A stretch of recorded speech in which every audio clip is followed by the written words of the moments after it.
Hello. So haven't made a video in a while, and I'm going to try a new format. For those of you who will be watching this on Facebook, this will take the place of the Facebook Live videos I've been uploading, and this I think will be a little bit easier to, I think, share across multiple platforms. And for those of you watching this on YouTube, I'm adding these live videos I've been making quite for a while, and mainly on Facebook and other platforms. I'm going to start adding them to YouTube because I think there's some information that is quite relevant to both channels and both forums. I've got quite a few followers on Facebook. I've got quite a few followers on Instagram, and YouTube, I think, will be the natural progression to kind of share some of these thoughts and some of these ideas. For those of you that have watched my videos on Facebook, I generally talk about geopolitical events. I talk about finance. I talk a little bit about the markets and just, and credit and things. I also have an interest in technology. Just kind of relevant things for actual practical daily living. But I for those who don't know me, I'm kind of a glass half empty person. So I tend to be a little bit cynical and critical of things that are occurring in the world and in the markets and all around us. I as far as politics too, I'm generally conservative, but not arbitrarily so. But just overall, I think there's some information I can provide across both platforms now, and this will probably be a lot easier way of doing it. Also, for video stability and maybe some editing and what have you, it's easier to just make a video and then upload it across a variety of platforms as opposed to trying to to go live and tailor a video to, say, one social media platform like Facebook, and then come back and make another one or edit it for upload to YouTube. So with that said, let's get into it. It is Friday. It's the 18th of February, 2022. If you do want to find me on YouTube, I go by just my first name, Tim, last initial S, and I kind of call myself the Wise Cat. So it's Tim S. Wise Cat. And of course, my full name on Facebook. Those of you who are watching this on Facebook are like, "What is he doing? Like, why am I explaining this?" But it's because it will be also uploaded to my YouTube channel. So anyway, as far as getting into the situations, just the update with me, haven't worked a whole lot this past week or so. Work is a little slow. As you know, I work in the travel and transportation field with the bus industry, and so there hasn't been a lot of movement this past week with new motor coaches and buses that will pick up next week going forward. So I expect to be fairly busy. And I'm just enjoying the downtime. I've been told it's the calm before the storm with work, and so I'm going to take advantage of the downtime. Of course, as many of you know, I'm here in Florida. Florida weather has been very erratic lately. It's 82 degrees today, which is nice on the one hand, because it's comfortable, but it's a little weird for February. I do like my seasons, and to have 82-degree temperatures in mid-February is just bizarre. So I do look forward a bit to getting back to a little bit more winter before we kick into spring, and I'm sure that will happen once I get on the road and do some traveling next week. I was thinking earlier, I mentioned in a previous video about supply chain, and I'm just going to kind of touch on that again. Inflation is running rampant all across sectors of our economy. It's much higher than I think what the numbers, have been released for us to see, from the government and whatnot. But the inflation is definitely running rampant.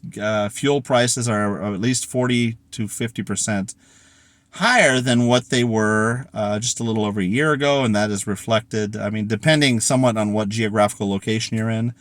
About a little over a year ago, in the desert Southwest, I filled up, I remember, for $1.94, and now we're pushing $4 a gallon in most places. Even here in Florida, we're at about $3.50 a gallon, which is, by Florida standards in the deep South, really high. So yeah, and of course the Russian-Ukraine thing, which I think we really don't have any business getting involved in, but it's all everything's geopolitically connected.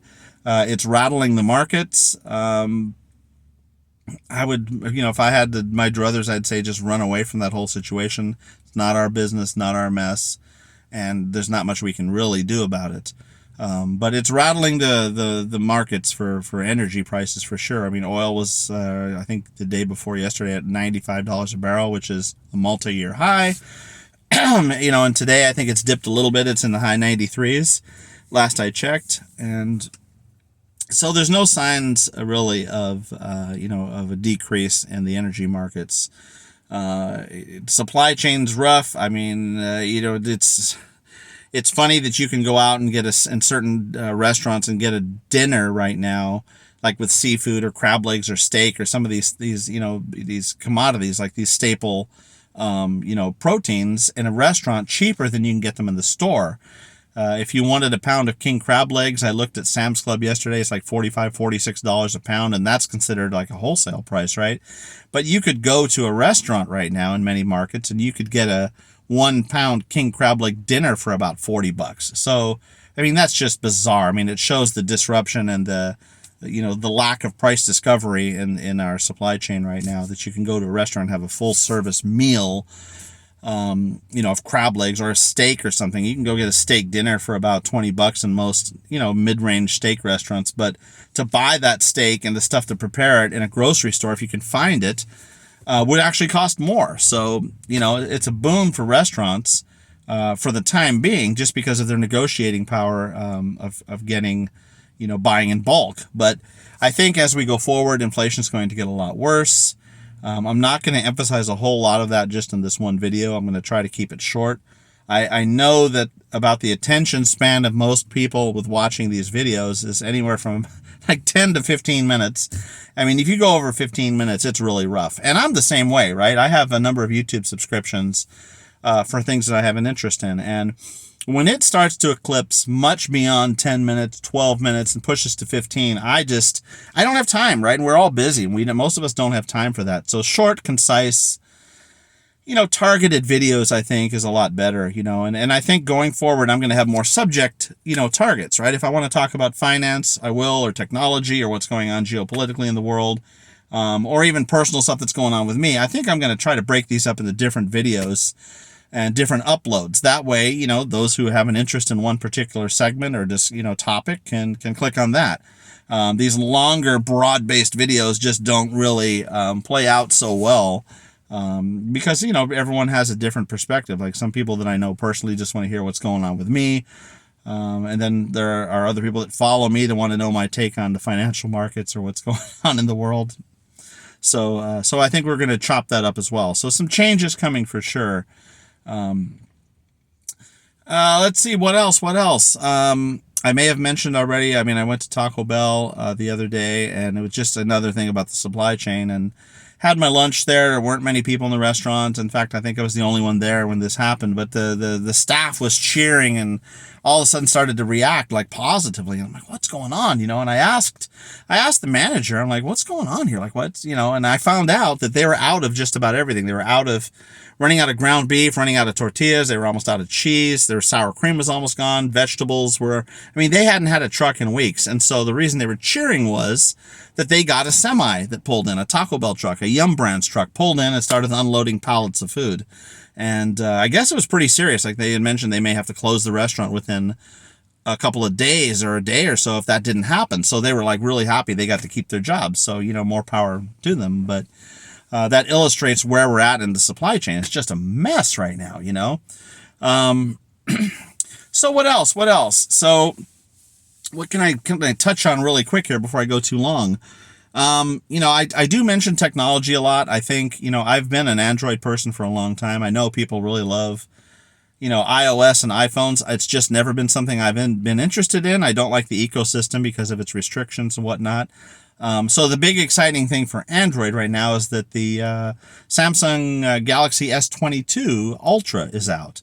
And for those, for those of you that liked the Note series phone, this new S22 Ultra has basically replaced the Note because it's got the S Pen It's got the highest level of every feature and every kind of, thing that Samsung throws at a phone. So, and they haven't raised the price since last year. I mean, it's still very overpriced. I mean, it retails for $1,200. You can get it online, I think, from Samsung right now for as low as about $1,000. I mean, that's still a lot of money for a phone, but if you're looking at productivity and business, I mean, that, S22 Ultra is probably something to look at. I don't have one yet, but I'm seriously considering it just because of the range of features it offers and value. You can get a lesser phone that doesn't have that all-important pen, but for me, for highlighting and video editing and precision work and signing PDF documents and everything, that S22 Ultra, having taken on the feature from the Note that everyone liked, which is that S Pen, I think that's a great way to go. And so, as far as a tech recommendation, I'd say if you're in the market for a new phone, get one sooner rather than later because of, again, supply chain and chip issues. So that would be my tech comments for the day. Again, not a whole lot going on this week. It's just been a little bit of downtime for me. But again, I'm going to make some targeted videos where I can get into specific subjects and share specific things. And again, look for me on the YouTube channel, Tim initial S, Wise Cat, and I think it'll come up because you target. And when you put a YouTube video up and you title it, and it has something to do with finance or whatever in the world, it will bring people in, hopefully, depending on how many subscribers you have, to the title and to the subject matter that you're targeting. So that'll be good. Let's see. Oh, I did want to just touch on this really quick because I know we've gone over like almost to 12 minutes now, so we're going to end this pretty quick. But what's going on in, with all the, the health crisis, as I call it, rather than using the keywords that tend to get flags, there seems to be, we've really hit a boiling point where a lot of these restrictions and mandates and stuff are starting to get lifted in some areas, and the diehard areas that are pushing all these things are really trying to hold on for dear life to keep people under their thumb. But it's nice to see there's some light at the end of the tunnel where they're continuing to lift restrictions and give people more choices. I don't know how long this will go. It's really hard to predict because I think the larger plan still is for people to have more restrictions in life. And so what the powers that be will dream up to get people restricted again, I don't know. I have always thought this is more about the economy than it is anything else. This debt-based economic model that we're living in just really is unsustainable, and this health crisis has really given the people in power an opportunity to otherwise put restrictions on people that wouldn't have accepted the restrictions, right? But it is starting to back off a little. I think people have just gotten tired of it. What's happening up in Canada is really shocking. Canada is mirroring a lot of what Australia and New Zealand have done as far as just very, very harsh restrictions, and anybody that even protests it, like with the truck convoys and whatnot, now they're taking their money, they're getting arrested. I don't care what side of this health crisis you're on, we're losing our freedoms, right? You can't even say something against it now without, in certain places of the world. I mean, you'll go to jail in Australia if you have if you protest the restrictions. And now to see that happening at our neighbor to the north in Canada is just very, very worrisome. I wouldn't want to have a lot of assets tied up in Canada right now because by and large, their Emergency Powers Act has made it, this kind of like a dictatorial government up there right now because they have taken all control over everything.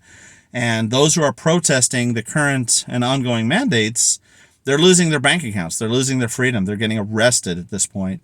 And it's a scary place to see, it's a thing to see happening in Canada. So, and I'll talk more about these things again in targeted videos. So that was the only other thing I wanted to touch on right now. We are coming up to a weekend, so I hope everyone has a great weekend.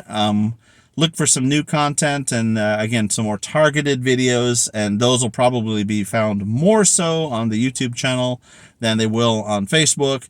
But it's a start, at least this way I think we can kind of advance, a little of this, what I've been trying to kind of get my message out. So we'll talk to you soon. Have a great weekend, folks.